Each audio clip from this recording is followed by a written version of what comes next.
que na invariância da luz, você tem matéria escalar. Certo, pode ter matéria escalar. Variância da luz não proíbe. A supersimetria também traz matéria escalar. Sim, sim. E daí você vê, vamos dizer, o que a gente chama de quartos elétricos hoje é fermiônico. É fermiônico. É porque você está falando, só para quem não está ligado nisso, né? No modelo padrão, nós não temos matéria escalar. Nós temos o bóson de Higgs, temos o campo de Higgs. O campo de Higgs é um campo escalar. Mas o campo de Higgs não é considerado campo de matéria. Ele é considerado no setor de gate, porque o campo de Higgs ele quebra a simetria e ele vai ser absorvido, né, pelos modos longitudinais dos bósons vetoriais massivos. Então, a gente considera que no modelo padrão, o campo de Higgs não é um campo de matéria. Ele é um campo escalar, quer dizer, ele não é um campo de gauge, mas ele fica no setor de gauge porque ele vai se tornar a parte longitudinal. Então, agora, na supersimetria não. Na supersimetria você introduz matéria escalar. Porque aí você não é o bóson de Higgs, não é o campo de Higgs. Você está introduzindo matéria escalar que é parceira da matéria fermiônica. Então, aí você pode ter matéria escalar. Mas aí a gente está perguntando o que se é primeiros princípios, seja da invariância da luz, certo, seja da supersimetria, ou mesmo redução dimensional, questão de física em dimensões mais altas, ela também pode te dar matéria escalar. Então, por que essa matéria escalar não tem quartos escalares, não tem quartos elétricos escalares? Não, tem sim, pode ter, quer dizer, a supersimetria... Poder ter sim, mas por que ele não tem? Não tem um elétron? Não, eu acho que é pelo seguinte, porque quando a gente foi construindo o modelo padrão, por mais, vamos dizer, teoria que fosse sendo feita, você também partiu de observações, ou seja, de partículas observadas. Quer dizer, até a construção do modelo padrão, não se tinha nenhuma evidência de um elétron escalar, de um fóton escalar, ou de uma matéria escalar. Você não tinha nenhuma evidência disso. Nem tinha evidência também de férmions do setor de gate. Você não tinha evidência. Você construiu o modelo padrão em cima dos quartos dos leptos, já introduziu o bóson de Higgs, né, que já foi um avanço, mas você não tem nenhuma evidência de matéria escalar. Agora, isso não significa que ela não existe. Aí tudo bem, entre as teorias supersimétricas, elas trazem a matéria escalar. Tudo bem, você vai falar de matéria escalar nas teorias supersimétricas. Mas, será que era preciso esperar a supersimetria? Não, você poderia dizer, não, mesmo sem supersimetria, eu poderia pensar em colocar partículas escalares, mas eu teria que buscar uma observação, eu teria que dar alguma espécie de uma expectativa de observação, como foi o caso do Higgs. O Higgs acabou sendo observado. Então, quer dizer, você não colocou matéria escalar no modelo padrão, porque à medida que o modelo padrão foi sendo construído, você não tinha nenhuma evidência de matéria escalar. Mas, vamos dizer, se a matéria escalar por acaso aparecesse, você já teria construído o modelo padrão. Eu diria que é uma questão meio assim, histórica, né? Quer dizer, você foi construindo o modelo padrão, e aí, claro, você fez previsões, você previu o neutrino, ele apareceu, você previu os quarks, eles apareceram, mas tudo isso você previu a partir de coisas que você observava. O neutrino, você percebeu o neutrino indiretamente por causa do decaimento beta do nêutron. Depois os quarks você percebeu indiretamente por causa da proliferação de partículas hadrônicas. Então você foi fazendo previsões, né? Agora, você não tinha nenhuma evidência de uma partícula escalar. E essas previsões também não pediam em nenhum momento partícula de matéria escalar. Eu acho que é uma questão assim, meio do histórico, de como a área foi se desenvolvendo. Agora você poderia chegar a dizer, lá em 1960, 1970, mesmo antes da supersimetria, eu poderia ter colocado matéria escalar. Poderia. Vamos dizer, se você, vamos imaginar, você poderia fazer esse exercício na década de 60, antes da descoberta da supersimetria. Você diria o seguinte: eu vou construir uma teoria só com escalares e férmions. Então eu conheço férmions e vou introduzir escalares. Escalares e férmions podem ter interação renormalizada, que é a interação de Yukawa. Então você poderia dizer, vou então considerar uma teoria só com férmions e escalares de matéria, escalares que estão interagindo com os férmions. Muito bem. Aí você, sem simetria nenhuma, não tem supersimetria, não tem nada. Aí você poderia dizer o seguinte: os escalares podem interagir entre si. Você teria, vamos dizer assim, para colocar as ideias. Você construiria uma teoria, um modelo com escalares e com férmions. Quais são as interações renormalizáveis que eu posso ter com escalares e com férreos? Com escalares eu posso ter interação φ4. Com os férreos eu não posso ter interação πa4, mas eu posso ter interação de Yukawa, psi barrado, psi, φ, com uma certa constante de acoplamento de Yukawa. E aqui eu posso ter escalares em autoacoplamento. Poderia ter também um autoacoplamento φ3, nada me impede, em princípio, nada me impede. Então eu poderia ter acoplamentos renormalizáveis em 4 dimensões, φ3 e φ4. Acoplamento de Yukawa, renormalizado. Aí você poderia se perguntar, será? Aí você vai fazer, o modelo é clássico, você vai quantizar o modelo. Aí vamos dizer, você vai quantizar e aí você vai calcular as correções quânticas. E aí você vai, como a gente calcula as correções quânticas e todas essas interações são renormalizáveis, você vai calcular a função beta para o acoplamento F. Você vai calcular a função beta para o acoplamento G. E você vai calcular a função beta para o acoplamento Y. Você vai calcular as funções beta do grupo de renormalização para os 3 acoplamentos. E aí você pode se perguntar, olhando a função beta, e a gente conhece a função beta, chamados pontos ultravioleta estáveis, você poderia perguntar, será que essa teoria construída com esses acoplamentos, ela encontraria um ponto ultravioleta estável?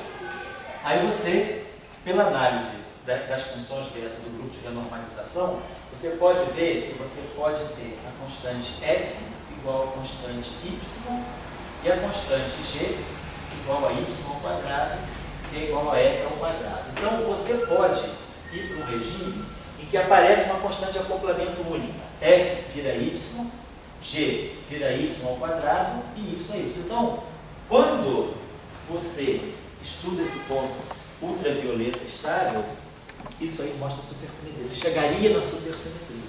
Então, se você na década de 60 quisesse introduzir matéria escalar e fizesse esse exercício, você poderia chegar na supersimetria através da análise do grupo de renormalização e a busca de um ponto ultravioleta estável. Então, a supersimetria, ela parece como uma simetria, quer dizer, uma simetria necessária para você atingir um ponto ultravioleta estável. Então, você chegaria na supersimetria através da matéria escalar.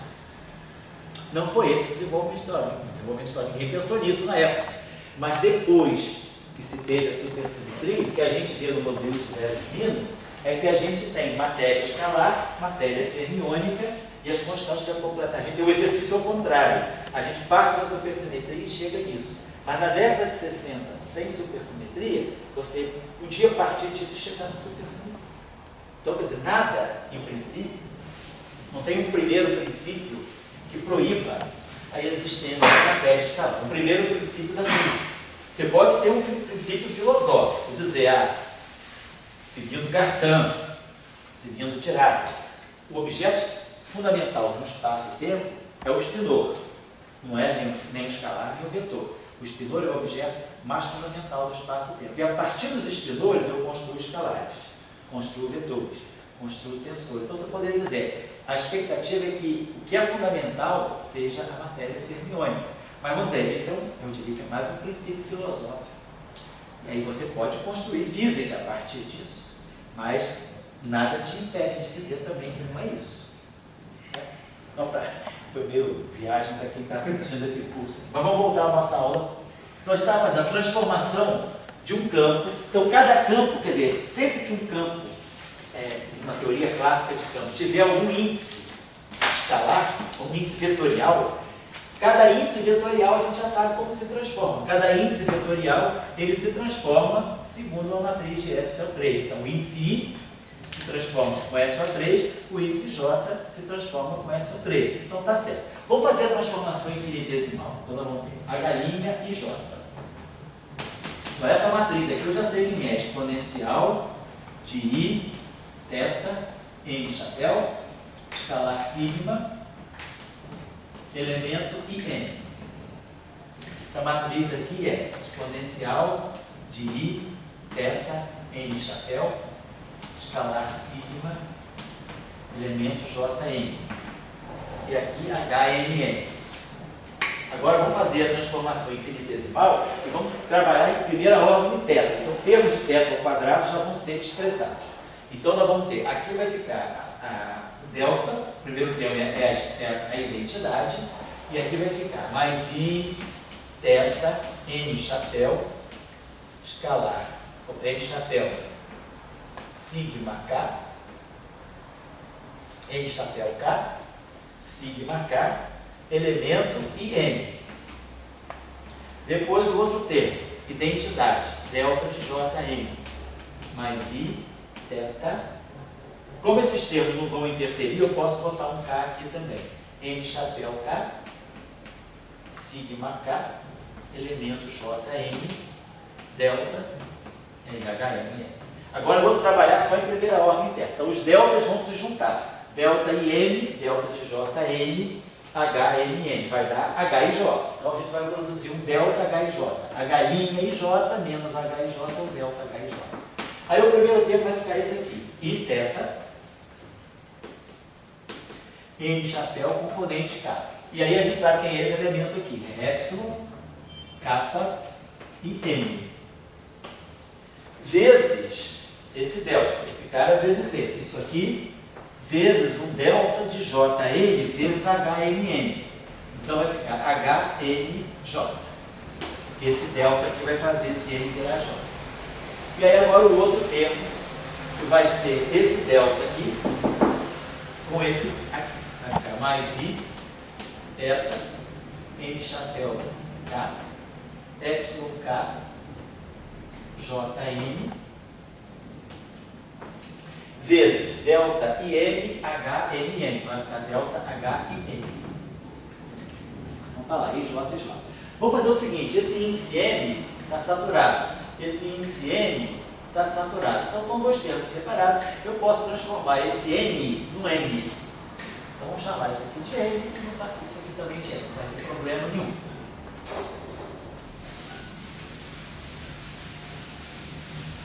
E agora? Vai ficar esse termo aqui, vai ficar kappa I, N. Então eu vou botar o seguinte, vai ficar delta H e J.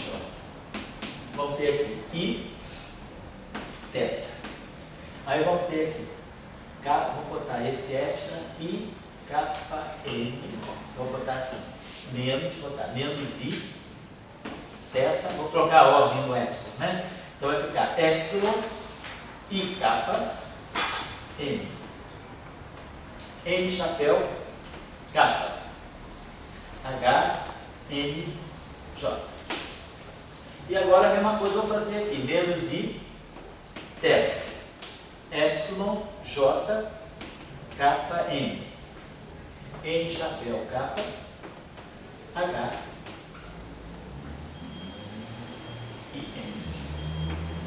Então o que a gente está observando?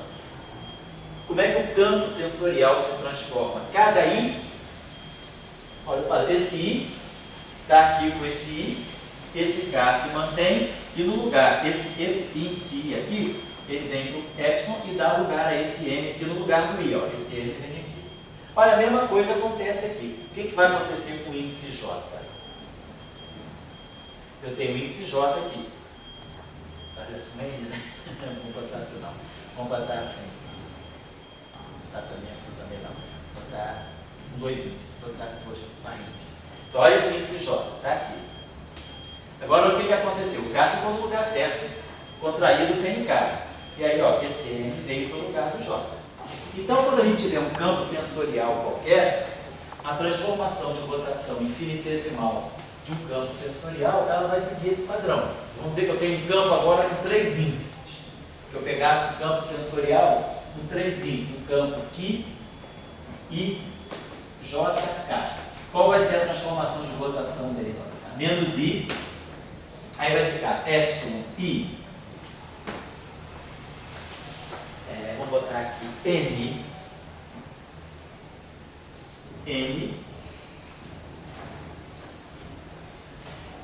N chapéu, vou botar K, vamos botar assim, tá? Outro isso, I, J, K, vamos botar I, J, K, vamos botar I, P, Q, N chapéu P, esse índice vai contraído com esse, ó. E esse terceiro índice, né, que é o Q, ele vai ficar no lugar do I, vai ficar H, Q, JK. Então, o J e o K ficam inertes. Eu mexo com cada índice separadamente. Então, primeiro eu mexi só com o índice I, depois eu mexi só com o índice J. Aí vai ter depois, o outro termo vai ser menos I, epsilon, aí vai entrar o índice J. J, aí vai ficar tudo igual. P, Q, N, chapéu, P, H. Aí o I fica no lugar dele, o J pegou o lugar do P. Peraí. Isso, esse cara aqui contrai com esse último índice.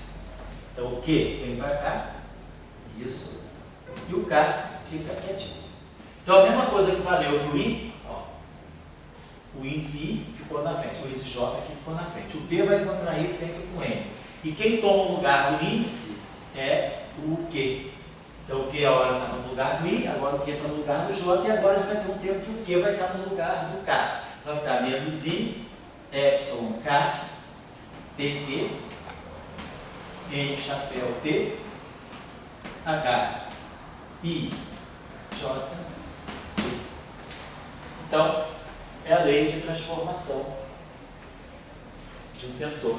Um teto, eu acho que mesmo. E tem sempre o teta que eu estou esquecendo. Tem teta tudo com tetano. Menos I, teta, é o ângulo de rotação, menos I, teta, e menos I. Então tem teta em todos os lugares, exatamente. Certo? Então esse é o padrão da transformação de um tensor sobre rotações. Cada índice do tensor se transforma como um vetor independente. É o que ficou claro para a gente, tá certo? Então, não temos problemas com os campos tensoriais. Agora, a gente pode se perguntar, pela pergunta, esse campo, que antes tem 3 índices, vamos dizer, IJK, em princípio, ele tem 27 componentes. 3 vezes 3, 9, vezes 3, 27. Tem 27 componentes. Aí a gente pode se perguntar, quais são os spins que estão aí dentro? A gente pode se perguntar, então, esse índice I tem spin 1. Cada índice é um índice vetorial, com 3 componentes. Então, para cada índice é spin 1. Então, eu tenho spin 1 composto com um spin 1, composto com outro spin 1. Então, vamos ver, na mecânica da álgebra de S2, do S3, a gente sabe, spin 1 com spin 1 dá 0, 1 e 2. Vezes o outro spin 1. Então, eu vou ter que fazer essa composição. Agora, spin 0 com spin 1 dá spin 1. Spin 1 com spin 1 dá 0, 1 e 2. E 2 com 1 dá 1, 2 e 3. Então, esse campo tem muitos spins dentro dele. Vamos ver. Ele vai poder ter um spin 0. Então, o spin 0 vai aparecer com multiplicidade 1. Ele vai conter 3 spins 1.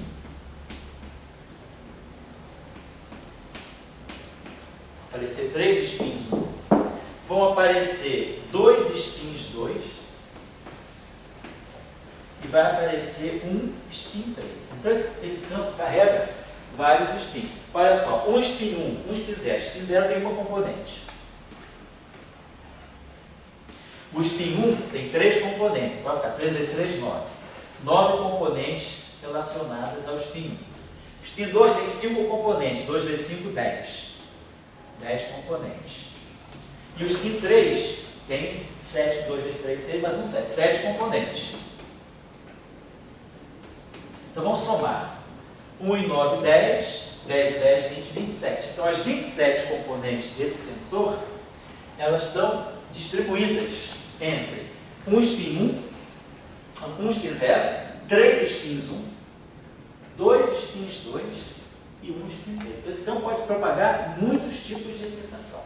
Aí, é claro, eu posso começar a retirar excitações colocando propriedades de simetria. Por exemplo, vamos supor que o nosso campo seja antissimétrico nos dois, só para ter uma ideia, vamos supor que o nosso campo seja antissimétrico nos dois primeiros índices. Ele tenha I, J e K, mas ele satisfaça essa propriedade, menos I, J e K.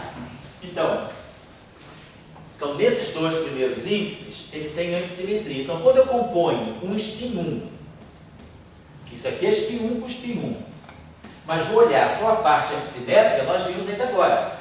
Quando a gente compõe spin 1 com spin 1, a gente tem 0, 1 e 2.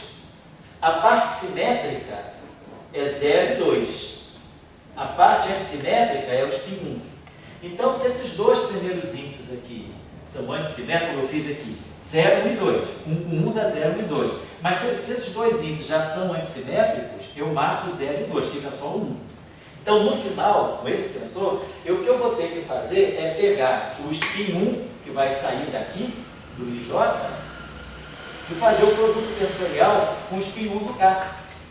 Porque ele já matou o 0 e o 2 porque é antissimétrico. Agora, 1 com 1 dá 0, 1 e 2. Então, olha só, eu reduzi. Eu só tenho 0, 1 e 2.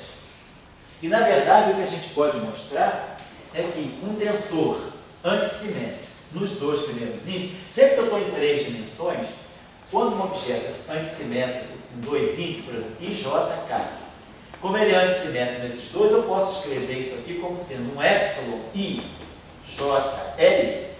vezes um TLK. Então, esse cara aqui, eu posso reduzir um tensor de rank 3, de 3 índices, com antissimetria dos dois primeiros índices, eu reduzo a um tensor de rank 2. O tensor de rank 2 a gente já viu, ele tem 0, 1 e 2, é por isso que aparece o 0, 1 e 2, por causa dessa relação. Mas, independentemente dessa relação, a gente viu por que aparece 0, 1 e 2. Então, é sempre importante a gente saber olhar no campo a estrutura, da estrutura tensorial do campo, saber o que esse campo pode estar descrevendo para a gente, tá certo? Isso eu estou ensinando isso a vocês. Bom, então, do ponto de vista dos vetores e dos tensores, está tudo mais ou menos claro para a gente. Agora, vamos buscar uma outra categoria de campos clássicos não relativísticos, que são os campos espinoriais. Então, vamos colocar aqui, né, campos espinoriais. O que a gente vai buscar agora, então, quer dizer, os campos clássicos não relativistas podem ser escalares, vetores e tensores. Isso é tudo? Não. A gente vai mostrar que existe, né, uma categoria especial de campos, que são os campos espinoriais. E a gente sabe que os campos espinoriais acabaram sendo muito importantes, né, desde lá do início da mecânica quântica, para descrever férmions. Então, os campos espinoriais eles vão ser usados para descrever férmions. E os campos vetoriais e tensoriais para descrever objetos bosônicos. Até agora a gente só falou de spin inteiro.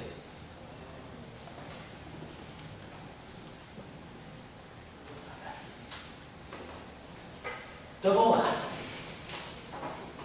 Então, vamos fazer assim. Como é que a gente chega aos campos espinoriais? Quer dizer, isso aí foi uma coisa que não foi óbvio. Quem descobriu isso aí foi Henri Cartan, né? Quer dizer, Henri Cartan, em 1913, ele introduz o conceito de espinores.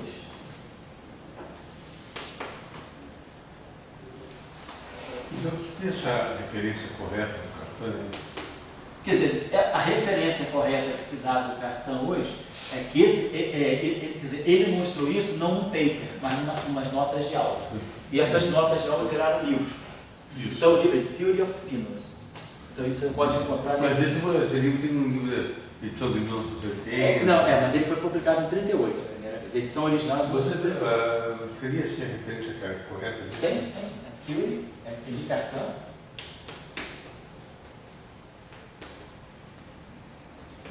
Theory of Spinors.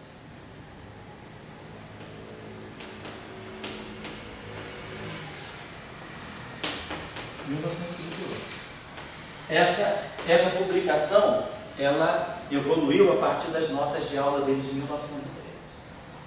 Porque esse livro, Spino, ele parece um cara lá que transcreveu a nossa de aula. Porque as notas de aula originais estavam em francês. E aí o livro está publicado em inglês.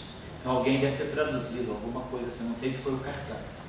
Isso eu não sei. Mas eu sei que o livro, quando eu estudei no ingresso do livro, já era em inglês. A gente pegou a edição de 38, aquela edição, a gente estudou a edição original, depois ele foi reeditado, mas a gente usava a edição original. É isso. Então aqui ele introduz, no capítulo 3 desse livro, ele introduz o conceito de espinhos. Como é que ele chegou a isso? Quer dizer, uma maneira de chegar a isso. Vamos pensar da seguinte maneira, vou introduzir aqui, mas a gente vai ter que acabar mesmo na próxima aula. Aliás, semana que vem, vou pensar aqui. Segunda, terça, quinta-feira. Não, nossa aula é mais tarde. Semana que vem talvez eu tenha dificuldade de dar a aula de eletrofrática que eu vou ter que jogar para sábado. Porque eu vou ter, vai ter a seleção do mestrado da Unirio de ensino de física. Eu estou na banca lá para fazer as avaliações só na entrevista. Segunda, terça, eu não vou poder dar aula antes, porque segunda, terça e quarta eu tenho que ir Itajubá, lá na escola de física que vai ter lá. Terça e quarta, na verdade, eu vou viajar segunda, fico lá terça e quarta-feira, eu volto aí quinta-feira, mas aí como são 8 candidatos só, eu acredito que a gente acabe cedo. Então eu acho que vai dar para dar essa aula em 5 horas. Aí eu vou marcar com vocês. Agora a aula de eletrofrática eu vou ter que jogar para o domingo, ou para o sábado, tá legal? Eu combino com vocês isso. Mas essa aula aqui eu vou poder dar então na quinta-feira. Eu vou ver, mas eu acredito que deve acabar às 5 horas. Se eu não acabar às 5, acaba às 5 e meia, a gente faz de qualquer maneira de 5 e meia às 8 e meia, eu vou ver, mas não vai precisar saltar essa aula. Bom, vamos lá. Professor, pode falar. O jeito de ter os espinheiros não é pouco na equação de Dirac com massa igual a zero? Como é que é? O jeito de ter também os espinheiros não é com a equação de Dirac com massa igual a zero? Na equação de Dirac, se você colocar massa igual a zero, você vai obter os chamados espinores de Weyl, ou os espinores quirais. Então, chamados espinores de Dirac. Mas, quer dizer, na equação de Dirac, mas quando Dirac escreveu a equação dele, ele já importou o conceito de espinores do Cartan. Quer dizer, quem, na verdade, pela primeira vez usou os espinores na mecânica quântica foi o Pauli. Quer dizer, quando o Pauli, quando teve o experimento, quando teve a ideia de Uhlenbeck e Goldschmidt introduzir o spin, eles introduziram o spin assim, de um modo que assim, não introduziram o spin na função de onda, eles introduziram o spin como propriedade do elétron, aquela rotação e tal. Aí foi Pauli que colocou o spin do elétron, aí falou, para o elétron ter esse spin meio tem que ter duas componentes, Pauli usou o conceito de espinor que eu vou dar para vocês agora, os espinores não relativísticos. Ele introduziu os espinores não relativistas e escreveu a equação de Pauli, que é quando ele introduz o momento magnético do elétron interagindo com o campo magnético do elétron. E o momento magnético do elétron, a razão giromagnética, é sobre 2m e o spin. E aí o spin para Pauli é H cortado sobre 2. Isso que fez foi Pauli. Não tinha antes.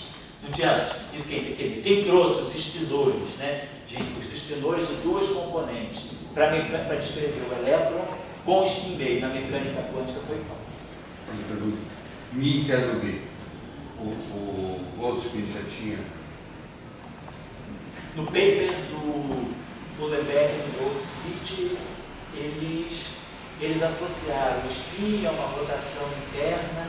Agora, eu não me lembro se no paper deles eles já introduziram o spin, no paper deles eles introduzem isso. O spin do elétron seria H cortado sobre 2σ.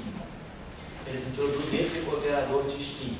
Agora é Pauli que introduz o spinor como função de onda e introduz a interação magnética do elétron. Me interrompi.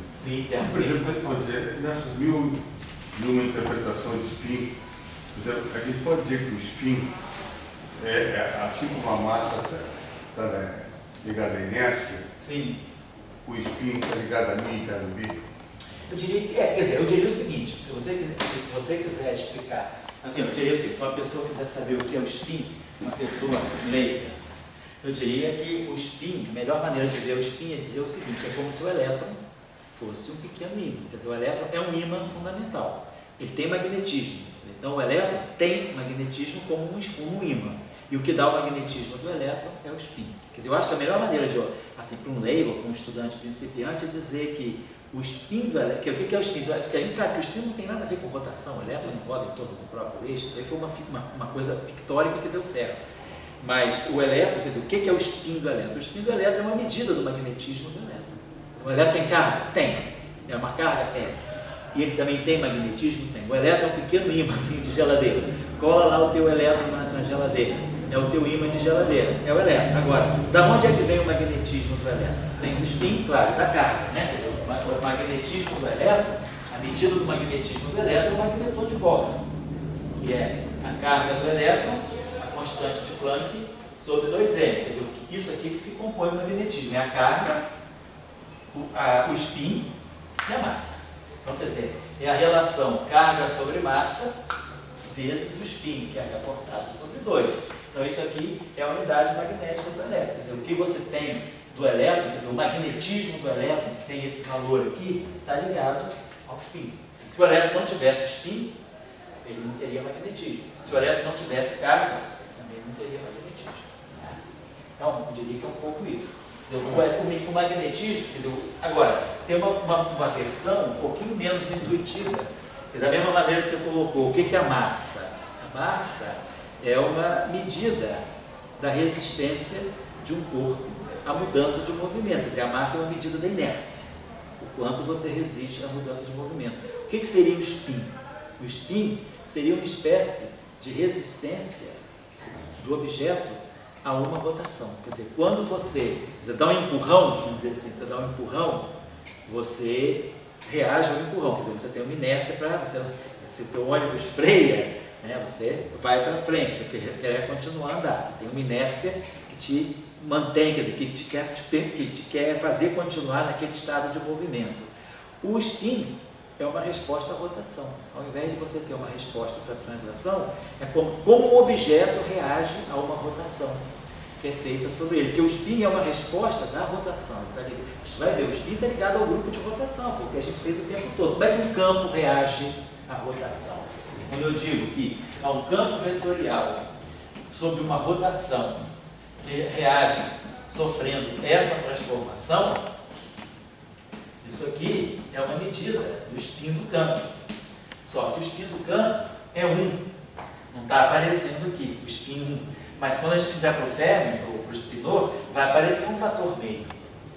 E aí, quer dizer, o spin é uma medida, quer dizer, isso aqui como o teu campo sofre uma rotação, é uma medida do efeito da rotação sobre o teu objeto. Então, vamos dizer assim, o spin, ele é uma espécie de uma inércia rotacional. Vou cair dessa forma. E o Mi, tendo Mi, aparece com o Paulo. Mi aparece aqui externamente. A equação dele. A equação de Paulo.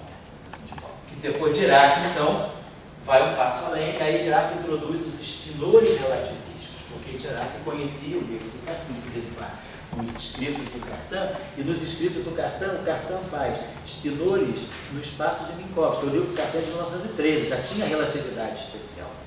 E aí o Cartan, ele já trabalha tanto os espinores não relativísticos, quanto os espinores relativistas. Então, Dirac, quando vai fazer a equação, quer dizer, vai dar uma descrição relativista para o elétron, ele fala, não, o elétron relativístico, ele não é o elétron de Pauli, que tem só 2 componentes, ele é um elétron com 4 componentes, é uma função de onda com 4 componentes.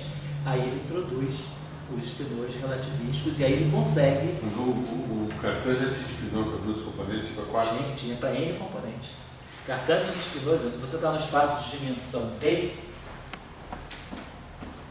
que Cartan mostra que os espinores de um espaço que tem D dimensões, eles vão ter 2 elevado a parte inteira de D sobre 2 componentes. Então, se você está no espaço de 3 dimensões, 3 por 2 dá 1,5. Parte inteira é 1, tem 2 componentes. Se você está em 4 dimensões, você tem 4 componentes. Se você está em 8 dimensões, você vai ter um espinor de 16 componentes. Se você está em 10 dimensões, você vai ter um espinor de 32 componentes. Então, Cartan já mostrou que os espinores, se um espaço tem 10 dimensões, os espinores daquele espaço, os vetores têm 10 dimensões, obviamente, num espaço 3-dimensional, o vetor tem D componentes, mas os espinores têm 2 elevado a D sobre 2 componentes. Aí Cartan já sabia. Então, quer dizer, para 3 dimensões, que foi o que Pauli fez uma descrição não relativista. Então, D3. 3 por 2, 1,5. Então fica 2 elevado a 1. E Dirac pegou 4 dimensões, que ele pegou relativista, ele pegou o espaço de Minkowski. 4 por 2, 2. 2 elevado a 2, 4. Então o espinor de Dirac tem 4 componentes. Aí por isso que ele conseguiu dar uma descrição relativista para o spin. Certo? Que é o que Pauli não conseguiu. Estou quase acabando. Então nós vamos fazer a seguinte coisa. Nós estamos no espaço tridimensional. Perguntando Paulo do ter entendido isso. É. Não, o carteira tinha feito, aquelas fichas e coisa. Exato, Tinha exato. partido em 4. Exatamente, dirá que sacou a coisa por aí. Vamos dizer, eu estava no espaço tridimensional. Então nós chamamos nosso vetor, vamos dizer, vamos pegar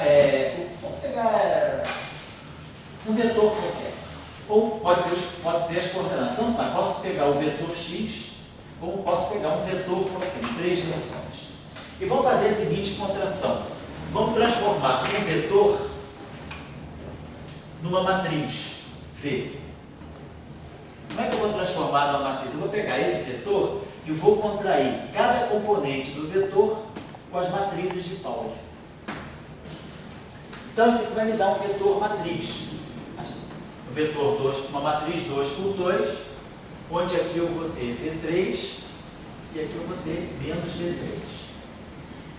Aqui eu vou ter V1 menos I V2 e aqui eu vou ter V1 mais I V2.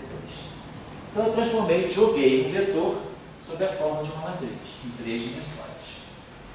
E vamos fazer o seguinte, suponha, a gente sabe como é que esse vetor se transforma por rotação. Quando a gente faz uma rotação, VI vai no V'I, que nós vimos quem é, né? É menos I, θ, M chapéu, vetor K, vetor V, componente I. Né? Então vamos dizer assim, o nosso vetor, ou então a gente pode dizer o seguinte, o nosso vetor até ser mais geral, nosso vetor, não vamos fazer a transformação infinitesimal não. Nosso vetor vai se transformar segundo a matriz RJ. Essa matriz aqui é 3 por 3. Ela vai estar atuando nas componentes do vetor. Então, se esse vetor muda por rotações, esse vetor vai mudar. Então, isso aqui implica num V', que vai ser V'I, sigma I. Então, eu vou construir agora um novo V', um novo V, que vai ser V3', V1', menos I, V2'. V1' mais I, V2', menos V3'. Então, é como essa matriz, que está 2 por 2, que está representando V, vai se transformar sob rotação. Quer dizer, eu rodo o vetor, a matriz automaticamente muda. E a gente pode pensar o seguinte, essa matriz, então, quer dizer, quando o vetor muda, uma matriz, quer dizer, quando um vetor se transforma, quando eu faço uma transformação R sobre um vetor, as matrizes daquele espaço, as matrizes se transformam de uma forma diferente. As matrizes sempre se transformam com uma transformação de similaridade. Então, a rotação que está atuando no espaço dos vetores, eu agora botei o vetor num outro espaço, botei o vetor num espaço bidimensional e complexo. Eu criei componentes complexas aqui.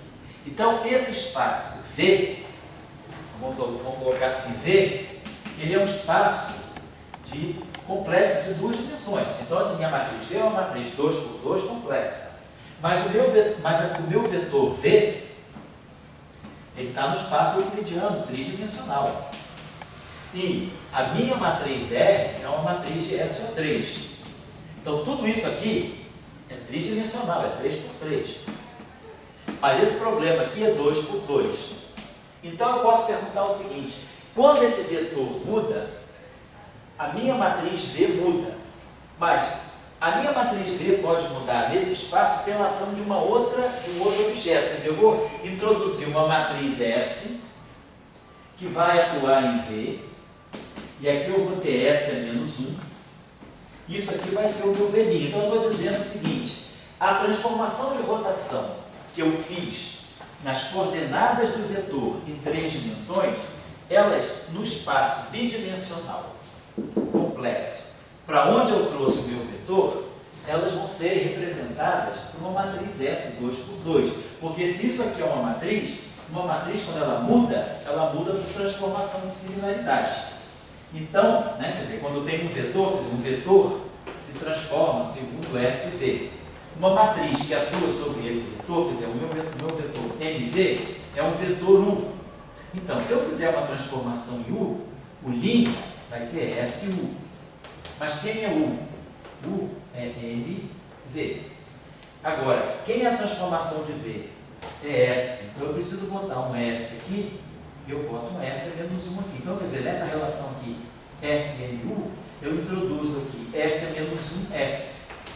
Então, SNS é menos 1 é o meu M', e U e SU é o meu V. Opa, exatamente. Então, meu linha seria M' vezes V. Quer dizer, da mesma, quer dizer, quando um vetor se transforma, né, vou botar assim, quer dizer, quando o meu vetor, o linha, se transforma, para eu, quer dizer, ter essa relação implementada da mesma forma, quer dizer, S' igual a U' igual a SU, é preciso que essa matriz aqui, porque aí SU é V. Então, isso aqui fica S, M, S é menos 1 vezes V. Então, quer dizer, a matriz se transforma segundo essa transformação de similaridade. Então, como eu estou no espaço bidimensional, minha matriz V é uma matriz não se transforma, que nem um vetor, uma matriz em cima de vetor. Para vetor é matriz em cima de vetor. Para matriz é matriz em cima da matriz e a matriz é menos 1. Então, essa transformação aqui, ela está fazendo o papel da rotação tridimensional, quer dizer, ela está representando a rotação SO3 no espaço complexo bidimensional. Nesse espaço aqui, esse objeto é um vetor. Agora, quer dizer, desculpa, nesse espaço aqui, o vetor é uma matriz. Mas matrizes, quer dizer, essa matriz D, ela vai atuar em cima de um vetor complexo, 2 por 2. Matrizes atuam em cima de vetores. Então, nesse espaço aqui, onde eu tenho essa matriz 2 por 2, eu tenho vetores complexos bidimensionais. Então, eu vou ter um vetor ψ1, ψ2. Então, o que nós vamos definir é que os vetores 2 por 2, de duas componentes complexos desse espaço, é que vão ser os espinores. É isso que vai ser o espinor para nós. Se quando a gente pega o vetor e dá a ele uma representação sob a forma de uma matriz hermitiana, essa matriz aqui é hermitiana, porque V é um vetor real.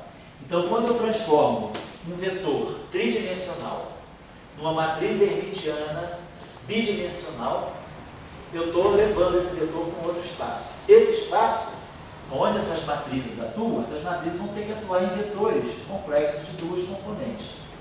Esses vetores vão ser os nossos espinores. E aí a gente vai ver, através daquela relação, como eles se transformam. Quer dizer, o que nós estamos fazendo é isso.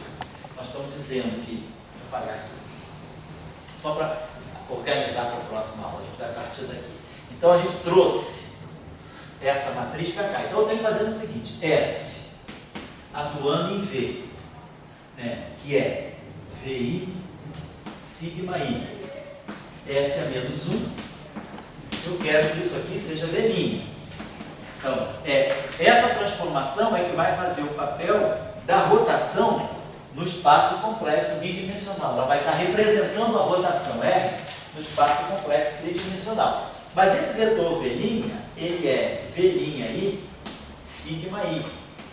Mas, por sua vez, esse vetor R', V'I é RIJ, VJ, sigma I.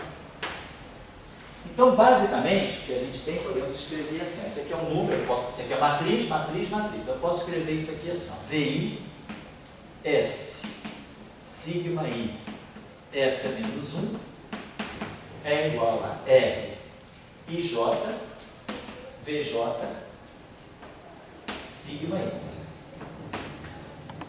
Para ter V dos dois lados, vou fazer o seguinte, aqui, esses índices aqui são índices saturados, I com I, J com J. Então, eu posso trocar esses índices sem problema, eu posso simplesmente renomear índices. Eu vou chamar o I de J e o J de I. O J vira I e o I vira J. E aí eu posso jogar tudo para cá, vai ficar assim, ó, S, sigma I, S é menos 1, menos R, J, I, sigma J, vezes VI, igual a 0. Então, Isso aqui tem que valer para qualquer veículo, qualquer que seja o vetor, independentemente do vetor, quer dizer, isso aqui tem que ser zero. Então, eu vou tomar isso aqui igual a zero. A solução é isso aqui ser igual a zero. Então, nós vamos ter que S, sigma I, S é menos 1, é igual a R, JI, sigma J. Só que eu posso escrever isso de uma outra forma. RJI é R transposto IJ, sigma J. Mas R transposto é R menos 1. A matriz R é uma matriz de SO3. Então isso aqui é R menos 1 e J, sigma J. Então a questão agora é essa. Eu cheguei a essa relação. Essa matriz S, atuando em qualquer matriz sigma, S é menos 1, ela vai ser a matriz R é menos 1 e J vezes sigma J. Então é dessa relação eu vou poder ver que quando eu tenho uma certa matriz de rotação no espaço tridimensional, essa matriz está associada a uma matriz de rotação no espaço bidimensional complexo. Então, essa matriz S é a matriz que vai atuar nos espinores. Então, eu preciso determinar essa matriz S. Quer dizer, essa matriz aqui me diz exatamente como os vetores se transformam sob rotação. Ela dá a rotação do vetor. Essa matriz S, ela está nesse espaço bidimensional dos espinores. Então, esses objetos, quando eu faço uma rotação aqui no espaço dos vetores, quando o meu vetor sente uma rotação, ele vai em V', que é R vezes V, lá naquele espaço, o espinor ψ vai sofrer uma rotação, que vai ser dada pela matriz S. Então, esse S aqui é o que vai representar a rotação nesse espaço bidimensional complexo. É como os objetos desse espaço bidimensional complexo reagem às rotações que são feitas no espaço. O vetor reage assim, mas o espinor reage assim. E eu preciso determinar quem é a matriz S. Quem é a matriz que faz a rotação dos espinores. Então, essa relação aqui, ela vai me permitir tirar quem é a matriz que faz a rotação dos espinores. É isso que nós vamos ver na próxima aula. Certo? A rotação do EC tem que ser o ECO3 ou ECO2? Como? Não poderia ser o ECO2, por exemplo? Então, isso aqui é o S. Quer dizer, esse espaço aqui vai ser o espaço SO2. Quer dizer, o que você vê no vetor, o que o vetor sente o SO3, o espinor sente o SO2. Quer dizer, o SO2 é a versão espinorial do grupo SO3. Seria certo? Legal? Bom, então a gente faz isso na próxima aula. Eu quero categorizar os campos fermiônicos para a gente começar a escrever agora lagrangianos também para campos fermiônicos. Até agora o Matheus fez campo vetorial, campo tensorial, campo escalar. A gente ainda não introduziu ainda o que é um campo fermiônico clássico. Nós vamos introduzir o campo fermiônico, certo? Beleza. Agora, sábado da aula de... Sábado eu vou dar, eu acho que marquei, não sei se 10h30 ou 11 horas, eu marquei depois lá no TEI, né? Teorias efetivas. Hein? Teorias efetivas. É 11 horas.